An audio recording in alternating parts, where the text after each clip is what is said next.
the Women Changing the World podcast, a podcast on a mission to bring you some of the most amazing women I know who are doing incredible things to generally make the world a better place. From corporate sustainability to straight up magic and everything in between, you'll meet the real life humans who are birthing the new. I'm your host, Liz Best, and I'm here to amplify the stories and voices of women who are changing the world.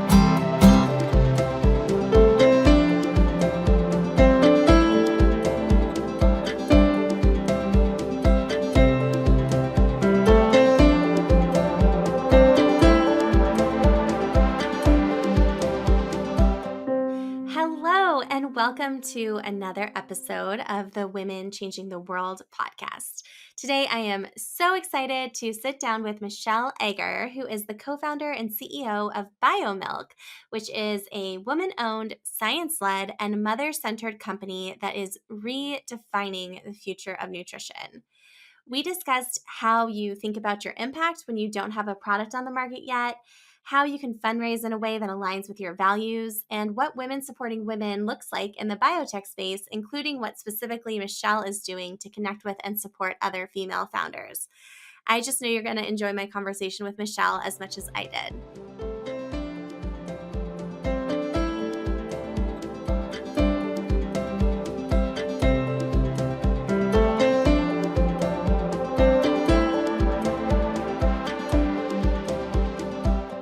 Hello, and welcome to another episode of the Women Changing the World podcast. I am so excited to have you all here today, and I'm so excited to be sitting down with Michelle Egger, whose work I think is so cool. Hello, Michelle, and welcome to the podcast. Thanks, Liz, so much for having me today. Of course. It's, again, so exciting to have you here. I first heard about BIOMILQ not too long ago through one of my clients, and I was like, oh my gosh, this sounds so interesting. And then somewhat fortuitously was introduced to you, and it just felt like the stars aligned.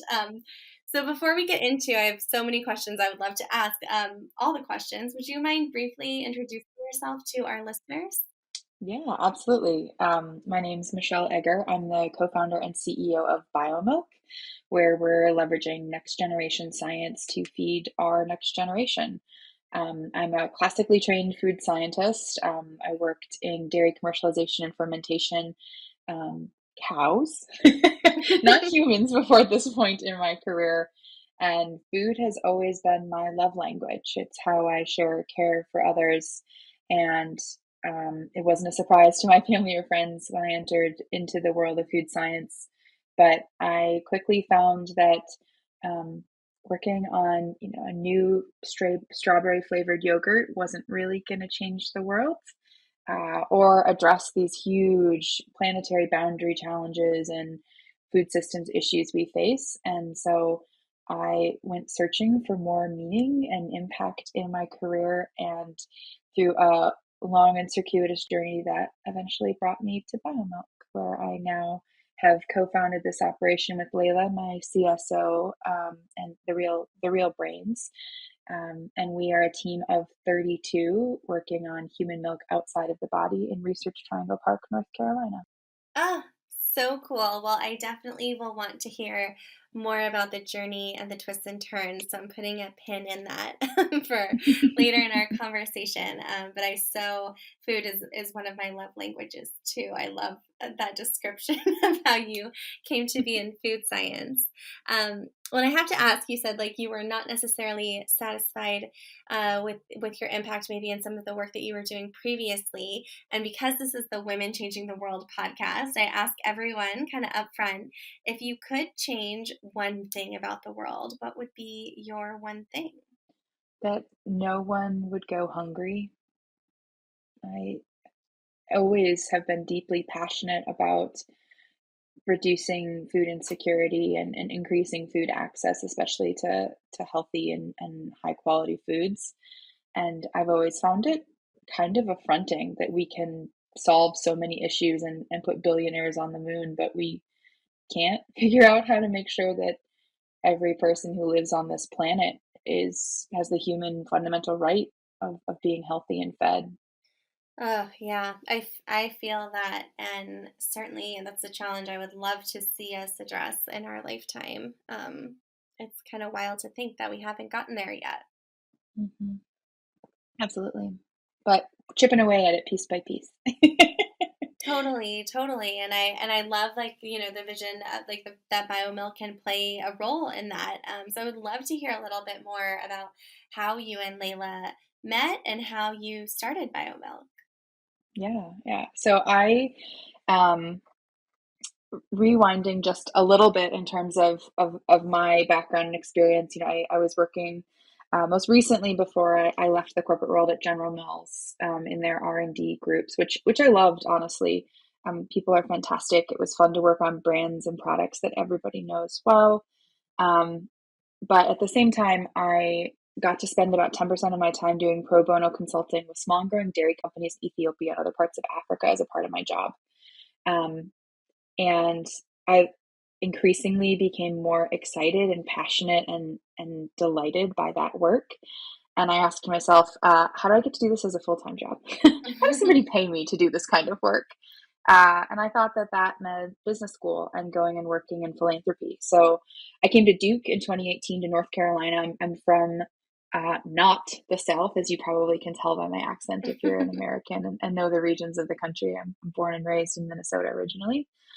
And Duke for social impact and entrepreneurship as an MBA program meant that I hung out with a lot of people who wore boat shoes and golfed, which I realized also wasn't necessarily my people, but I had the opportunity to attend the Center for the Advancement of Social Entrepreneurship, which is a subset program within the Duke Fuqua MBA program, and learned about impact investing, sustainable business models, kind of talked about ESG before it was cool, and became increasingly passionate about staying in food. But like I said, thought philanthropy or impact investing was really the path forward. So I had an opportunity to spend time at the Bill Melinda Gates Foundation and their private sector partnerships team. So looking at really cool nutrition interventions, which is where I was introduced to infant nutrition. So I'm not a mother. I've never breastfed. I don't do this work because I'm just weirdly obsessed with babies.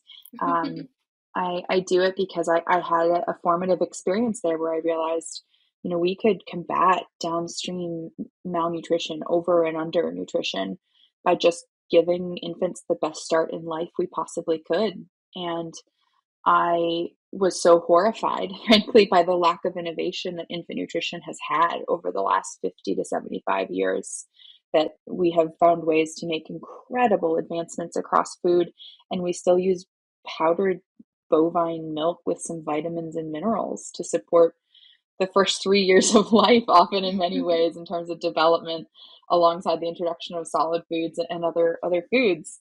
Um, and so that realization and passion, a mutual friend saw my kind of newfound eyes and said, "Hey, I know this crazy lady trying to make milk outside of the body. You want to meet her?"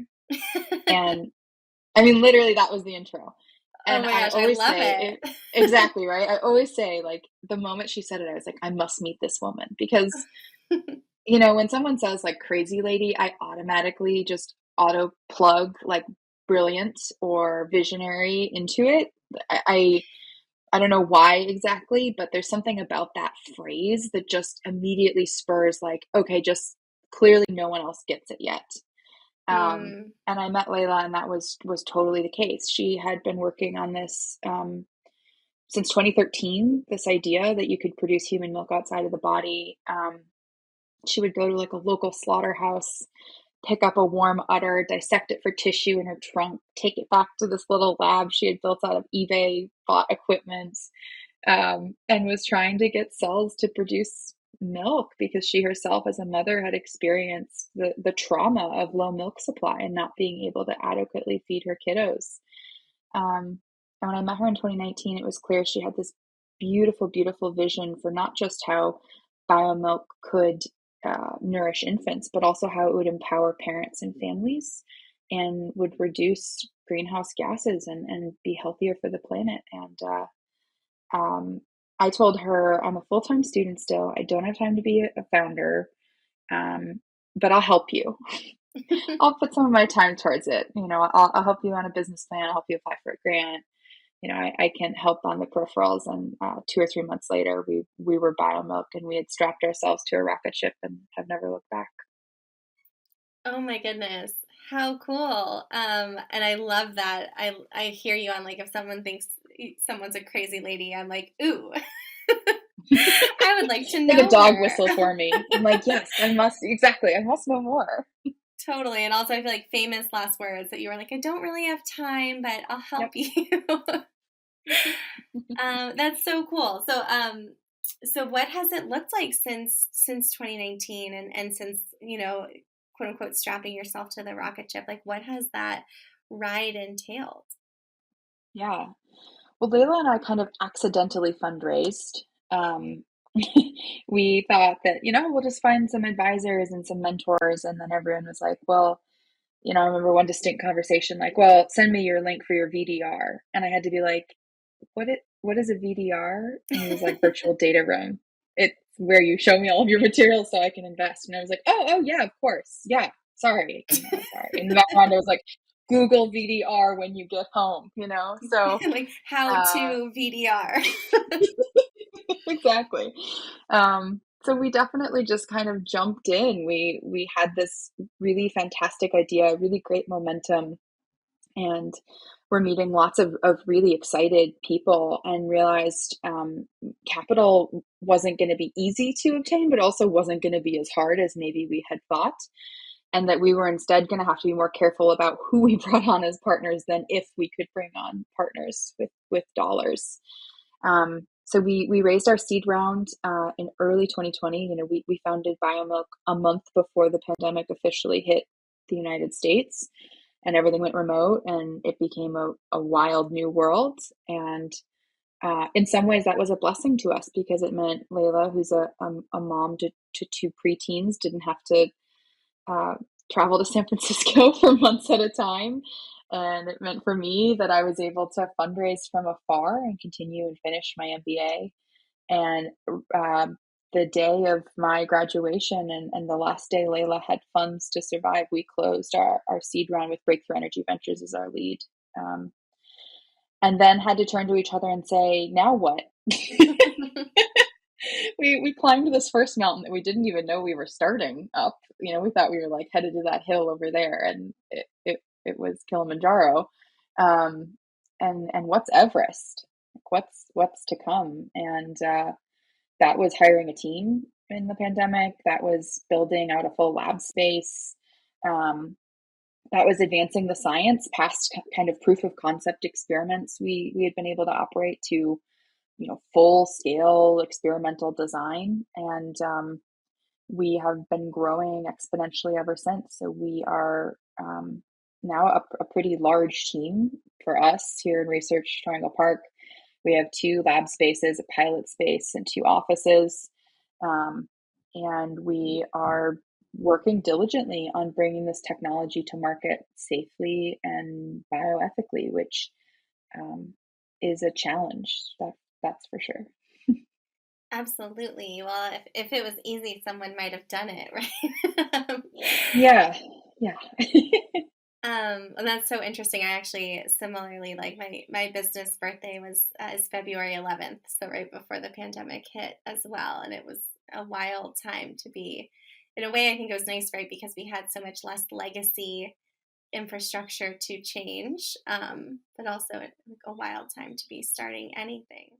Yeah. I mean, I say the good thing about it, and to anyone who's interested in raising capital in the pandemic, I think one of the beautiful things is we got to know our potential investors really quickly, especially for the type of problem we were trying to solve. It became very clear when there was a screaming kid in the background that they probably understood what we were doing or what we were talking about versus, in a polished Silicon Valley office where you just really don't get to know somebody for who they really are. And I feel really lucky, honestly, that we were founded when we were, because I do think we found better partners faster because of just the reality of having to strip away some of the, I don't know, facade that exists between venture capital and startup companies.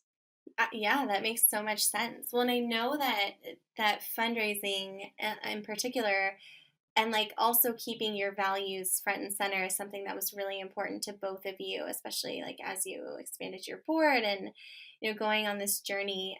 What was your experience of that, and how did you make sure to really prioritize your values as you went through that process? Yeah, well, in the seed, it was more just by feel. It was, does this organization understand what we're talking about? Do they have the technology, understanding, and ability to know how hard what we're describing ahead really is? Are they investing in and supporting other companies that look like us? Do they have board members and LPs and other people that represent the types of populations we're looking to serve? But it was really just kind of guess and check. It just felt kind of like, when you knew, you knew. But one thing I had noticed as a part of that was that I also knew pretty quickly when people were not mission aligned, were Mm. not a fit. It became pretty self evident quite rapidly. And I rarely feel my femininity as a part of being a founder in fundraising, other than I had noticed when I said no to people, no, it's not a fit or we're not interested, that they took it a lot more personally than other founders I spoke to who maybe weren't female or weren't younger as I am. And, um, I even had one group that tried to like bully me into being a part of the round, which was like, come on, like, uh, it's not going to happen. I had to sick one of my male investors on them to be like, leave her alone. Oh my gosh. And I vowed in that moment, like, I'm not going to do this. I need a better mechanism to stand up for myself where people hear me and don't think I'm being rude or condescending, but instead hear what I'm trying to tell them, which is like, we're not a good fit. Like, we're not a good match. This isn't about that I don't like you. This is about that I can tell you you're going to waste your time talking to me because you're not going to like me either. And that out of that was born the partnership criteria for our Series A. So I established with my team three things that I knew every investor that wanted to be a part of our round needed to meet, and that if we could vet, if we could have a policy, right, a set of rules that we had to meet, then we can lean on, hey, like, we have identified that these are what make a really good partner for us, or these are some of the things. And if you don't meet these, it's not worth your time, because we're not going to be a good company for you either. We're going to worry about things you don't care about. We're going to ask questions on things you don't have answers for. And so those criteria where you had to have at least one female partner of the fund. You had to have at least 10% of your portfolio that was diverse or disadvantaged, or female founders. I mean, some indicator that you would at least considered to not fund the same 26 Harvard Business School white dudes again and again. Um, and you had to have a mandate around sustainability, health, or nutrition, which is not that hard. You just have to care about something, not everything. And I'd send out my Calendly link for meetings, and I'd ask those three questions. And if it came back no's or maybes, it wasn't a no, I won't have a conversation with you, but I brought it up in the first 30 minutes of, you know, this is BioMilq, this is what we're doing. I see you don't meet our partnership criteria. Can we talk a little bit more about that? And funds that were working on it were very sheepish and we're like, well, we're trying this, so we're doing that. And we saw some really cool change because of forcing the issue in the discussion. And some funds self-selected out.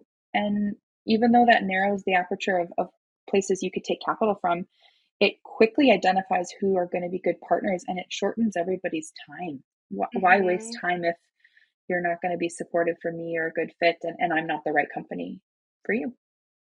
Absolutely. And what you may never know is how many companies opened the Calendly link and saw the questions and didn't even book time. Yeah. And I was talking to someone yesterday and asked, how many companies do you think didn't meet the criteria, or how many firms? And about 30%, I would say, don't meet those criteria. Very clearly don't. And then there's probably about another 30% that kind of sort of do, or could be working on it and might get close. And there's really only about a third that like pretty clearly meet those criteria. And it's not all or nothing. Everything is gray in business. It's not always black or white. And so it's not to say that, we were radical and that like we wouldn't speak to you, wouldn't work with you, we'll never talk to you again if you don't meet these criteria. It was just to say, rather than me telling you my gut is we don't match, why don't we put some success criteria around this relationship? And, if we meet, then it makes it much easier for all of us to be quickly aligned on why we work. And if we don't, it spurs really important, impactful conversation early on. Definitely, definitely. I think that's so interesting. Um, well, and so going back in the timeline a bit, I believe. Um, so you had gotten your seed round.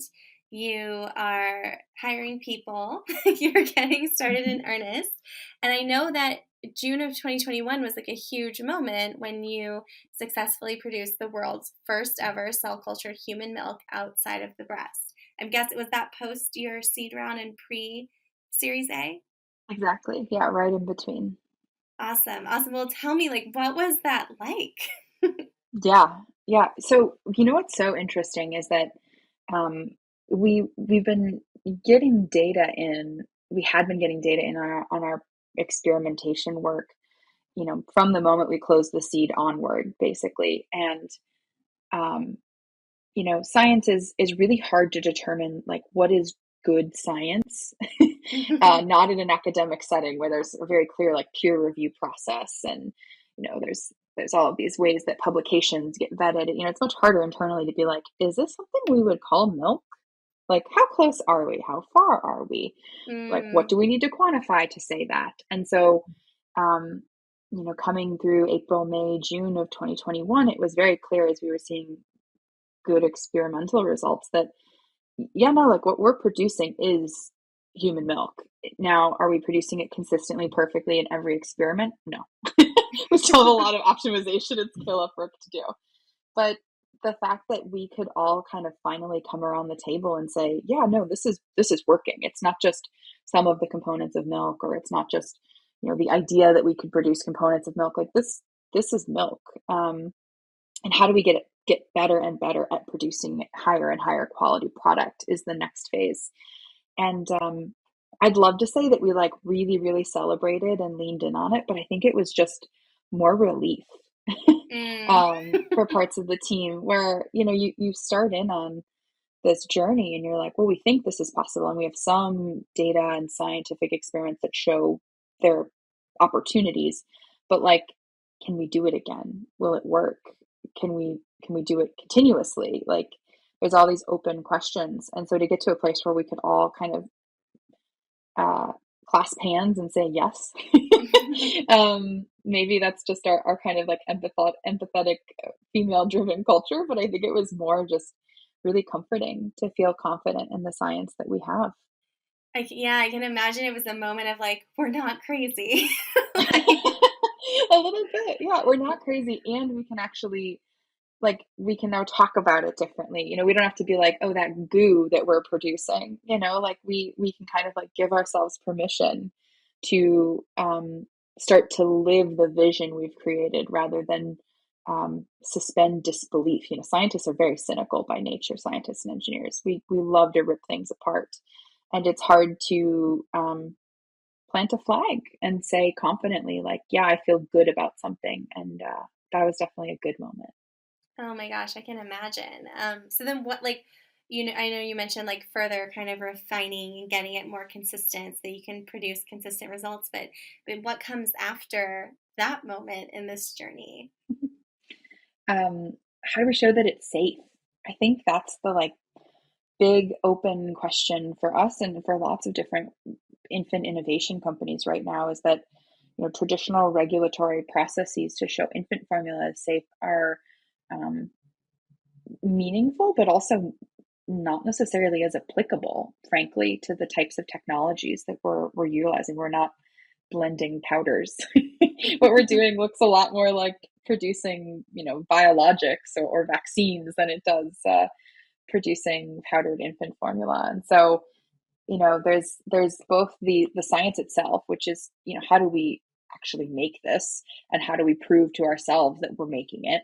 But then how do we prove to others that we're making it and that it's safe and of high quality? And, um, when you start to ask about like, we're not in stores yet, everyone's always like, how soon? The question really should be how long will working with regulatory bodies around the world take to figure out how to bring this to parents and to families.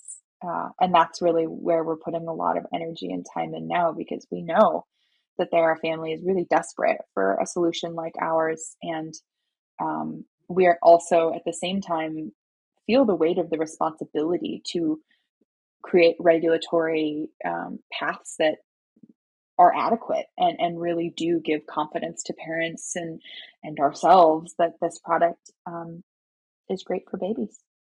Absolutely. That makes a lot of sense. I feel like, I mean, I think the bar is high on anything health related. I think the bar is higher on anything child health related. And I can imagine the bar is the highest when we talk about Mhm. babies' health. And so I appreciate that you're putting that front and center as you're thinking about how to get this to market in a way that will inspire that confidence both for yourselves and for your eventual customers.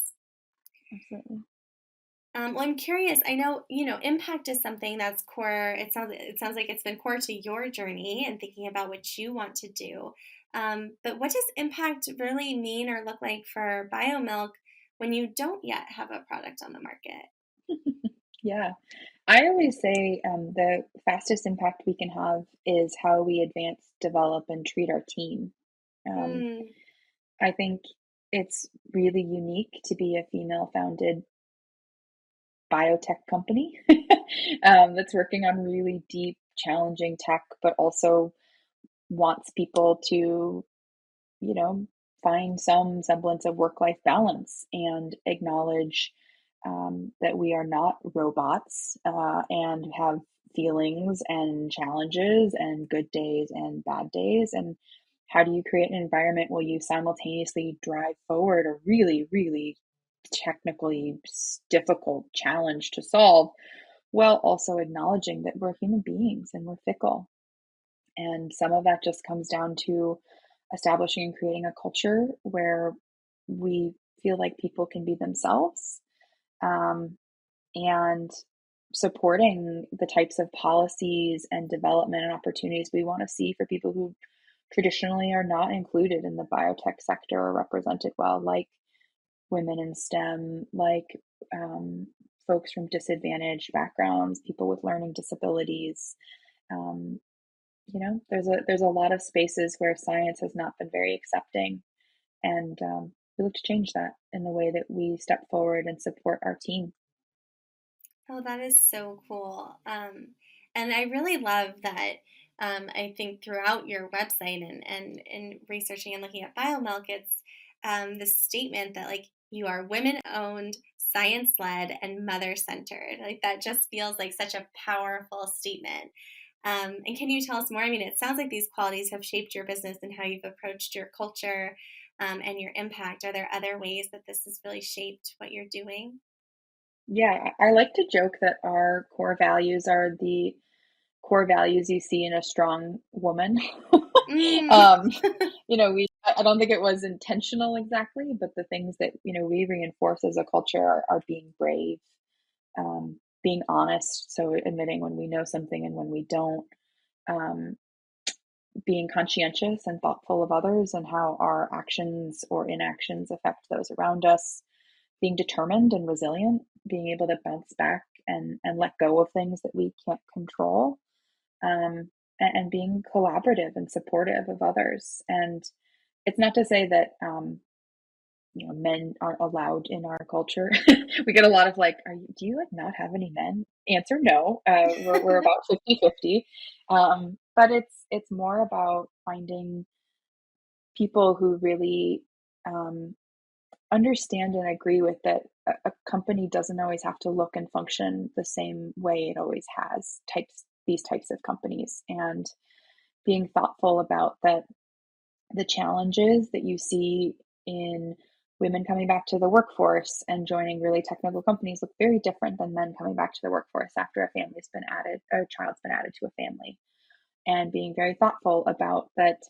The science shows that exclusive breastfeeding for the first 6 months of life of a child is the best way to nourish a child, regardless of BioMilq or infant formula. And what kind of company would we be if we didn't support parental leave policies that could support that kind of lactation? Um, there's a lot of ways that we have to be really model the world that we want to see, and that might make us sometimes kind of touchy feely as a culture for some people. And I will tell you, there are days when I just like the level of touchy feeliness when I'm not necessarily as high of an emoter drives me absolutely insane. But you have to start somewhere. And for us, it was really being thoughtful about how we built a team and a culture that was going to be working on a mission that they didn't just think was important, but actually understood and lived. Mm, well, it sounds like it really sounds like it's like being the change. And it sounds like too, like the values of the product are also really interwoven throughout the business and the culture, which is so cool. And to me, that's like, while I can totally imagine how the touchy feeliness maybe high on a given day. To me, that's so much of what feminine leadership can look like. Is I mean, integrity is a huge part of it, and I loved your description of your values. It's like those of a strong woman, but also creating something, well, not necessarily like completely new. It does sound new for the biotech space and something we haven't necessarily seen before. But really thinking about like the world that we want to live in as you're creating your organization. Yeah. Yeah. I won't say we're perfect at it. There are days where we make mistakes too. Can't tell you the number of times I've been like, we're going to do it this way. And 3 days later, I'm like, just kidding, everybody. And so I also like to use the phrase learning in public because none of us have ever launched cultured human milk to the world before. And we are all learning in public in every role that we do. And it's important to acknowledge that we can try as hard as we want and we still may not be successful, but we think it's worth putting the energy into solving this problem that we are because it's a meaningful problem for most of the people on this planet. Right. I mean, absolutely. And I love that phrase, learning in public. That feels like such a beautiful like encapsulation of vulnerability and like openness to fail, whatever your relationship with the word failure is. But I think so many of us who are doing new things that have not been done before, uh, it is learning in public. That can be a really scary thing to do. Yeah. No, I my team uses it sometimes ironically now too, I think, where they're like, "Well, she's just learning in public," or like, "I was just learning in public," and it takes some of the sting out of some of those magnificent failures where you're like, "Well, I guess we chalk it up to learning in public and a little bit of spilled milk and move on." I love it. I'm going to borrow that. Please do, please do. Well, I know you're a big proponent of women supporting women, and I know that one way that you channel this is through Babel, the badass biotech ladies. Tell me everything. What is Babel? I'd love to hear all about it. Yeah. So I was invited to be a part of a mastermind group early on when I founded BioMilq, which I didn't know what that was. And I quickly found out that most mastermind groups are code for boys club, where it was like you paid a bunch of money to go hang out with other CEOs and like talk shop and learn from each other. And there are definitely benefits to mastermind groups, but I realized that there wasn't really necessarily a group in biotech in the same way for women. Um, and I thought, why don't I make myself feel less lonely by making my own squad, more or less? Totally. And so that's what I did.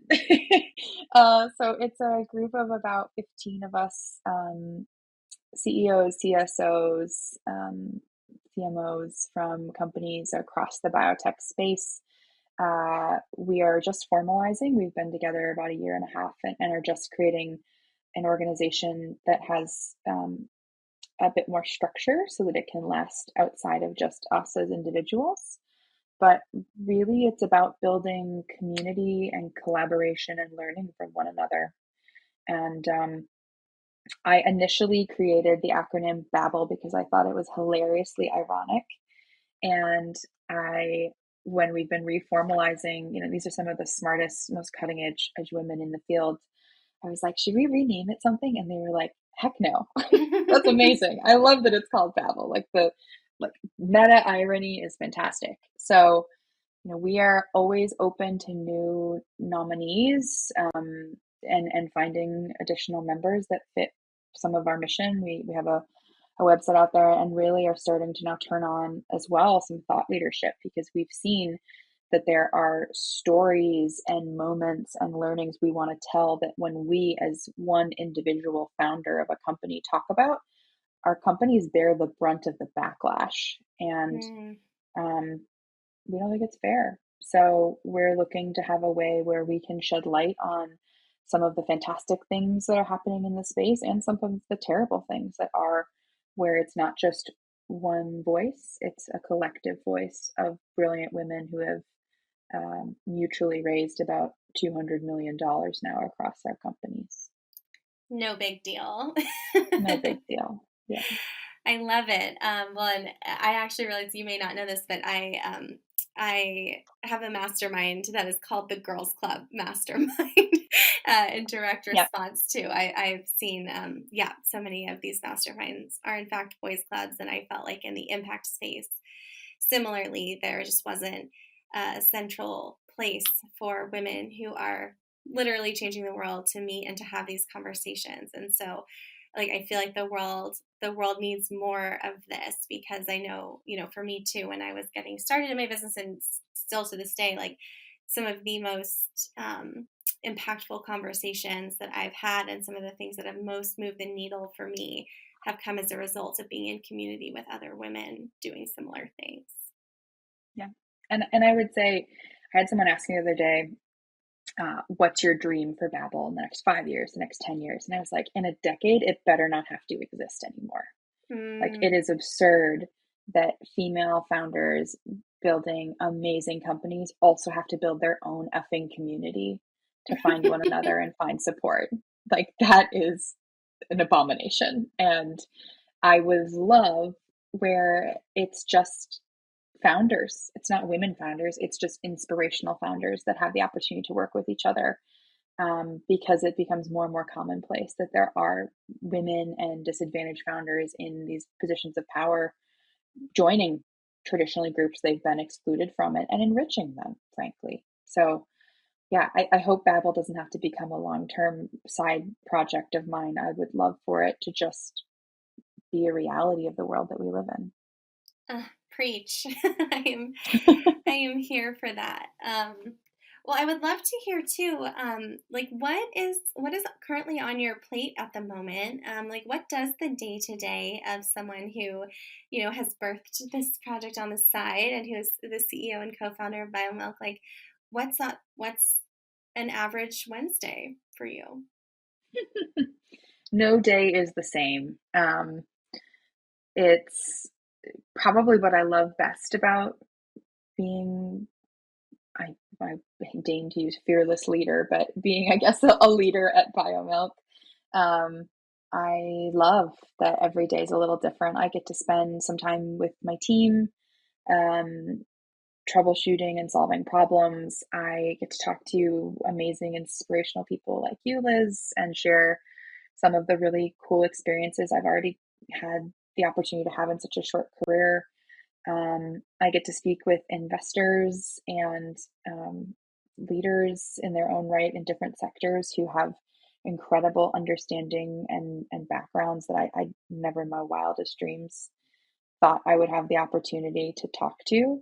And now, as the world, in a brief window between COVID waves, it seems, is open, getting to travel again and meet people where BioMilq can build partnerships. And that looks like, for me, I think I'll be in Botswana here in our April, and in parts of Europe in May. And it's pretty amazing to be able to connect with a global world ready to see BioMilq become a reality. Oh wow, yeah, that has to feel like it, fingers crossed, right? I feel like on all of these things, but I'm hopeful it will be such a cool moment. To have. I know while you've been like, I don't want to say behind the scenes because certainly you've been connecting with people virtually, obviously throughout this experience, but that like in person, like unveiling and experiencing that like face to face connection and partnership. It seems like such a cool next era for the company and for you. Yeah, no, I'm pretty excited to be able to finally feel like there is really a community, not a perceived community of people excited and passionate about helping biomilk. And it's been great not to have to travel all the time, but I'm also really looking forward to, as we're expanding, being able to expand our vision of the world. Mm, that's so cool. Well, I'm curious. One of the things I love to ask women, at the moment when I meet them or find them or get to chat with them, is when you think about your younger self and you can pick an age or not. Like, what advice do you wish you could give her, for anyone out there listening who may be younger or not and looking for some wisdom? Yeah. Um, even just 5 years ago, and something I'm still working on, um, is let it go. I have always had kind of the churning voice in the back of my mind of, oh, if I had known this, I would have done that differently. Or, gosh, you really messed that up. I can't believe you said the wrong name in that call. Or, oh, how could you have forgotten it was so and so's birthday? Like, come on. The And horror. yeah, I know, right? And, you know, you have to learn to let some of it go. You have to be gentler and kinder on yourself than the world is on you, because what you're doing is really, really hard, and you have to be able to bounce back. And to do that, it means you need to let go what you were knocked down by. So I wouldn't say that I'm great at it still, but I wish I could go back to, 5 or 10 years, early 20s Michelle, and tell her, like, you're going to have to figure out how to let go faster because it's going to hurt the longer you hold on to it. Oh, that's so real. And it's so wild how, like, the voices in our heads can be so much more critical than any other person we would ever allow in our lives. Hmm. That's brilliant advice. I so appreciate that. Well, what are you most looking forward to right now? What's giving you hope for the future or making you excited? I know you mentioned the travel piece. Is there anything else? We have a lot of momentum within our team and scientifically in the last few months that have really picked up speed. Um, and I'm really excited to see our plans really advancing the field faster. I think there have been a number of groups, and a lot of passion suddenly around the infant nutrition space. It's really heating up. And I'm really excited to see our team really lead and not only advance our products, but push the thinking of an entire scientific sector that's kind of antiquated. So we have some pretty cool stuff planned over the next 6 months or so. And I'm excited to be able to share it with the world when I can. That is so cool. And I definitely will come back to this in a second, but want to make sure that people who are listening who want to follow the latest have all the ways to do so because I know I will be following along with excitement. Um, the last thing I wanted to ask you, I ask everyone on the podcast this because, I'm laughing. I laughed to myself when you said that you're drawn to crazy ladies. I always introduce this as like, I look like a crazy person with all the post-its on my desk of like inspirational messages and quotes. And I have a vision that one day we're going to create like a deck of all of the wisdom of the women who've been on this podcast. And so if you had a message for an inspirational post-it or card for the women who are listening, what would you want to put on So I have a rotating wall of them myself, um, it? Great which I feel minds. like admitting aloud. Yeah, I'm like, yeah, I'm staring at it now.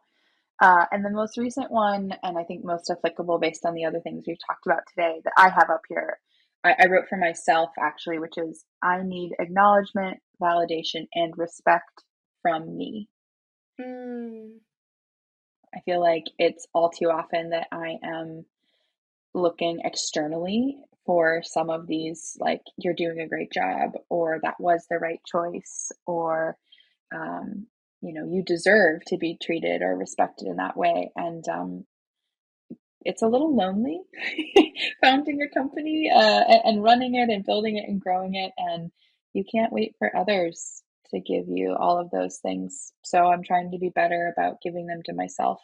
I love that so much. That's really resonates, and that's so real. Especially, I'm someone who's one of my love languages is words of affirmation. Me So, too. Yeah. yeah, this idea That that and food. Tell me that I'm great and feed me. But yeah. yeah, in whichever order. Like I'm okay. I'm Yes. open on the order. Or combined even. Like I won't say no. Yeah.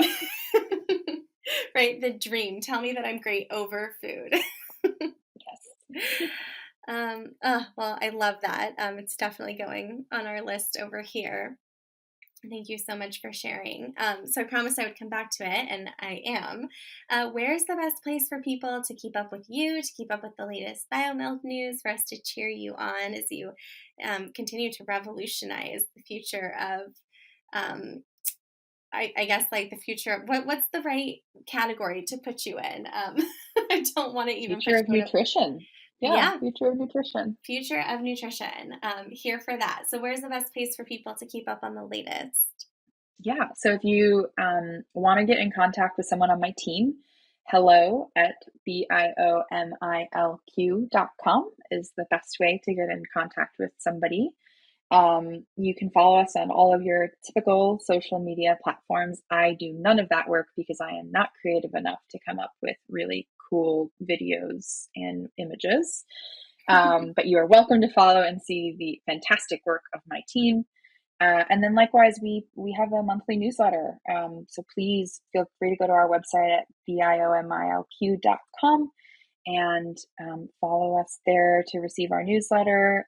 You can also see what roles we're hiring for, which we are always hiring, and reach out through those means. And we're also always soliciting interested donors for our milk composition and cell studies. So if you're interested, follow up through the website.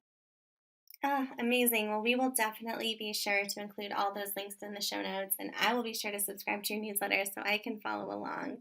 Michelle, this has been so much fun. Thank you so much for jumping on the podcast. It's been so fun to have you, and I'm really, really excited about what you're building.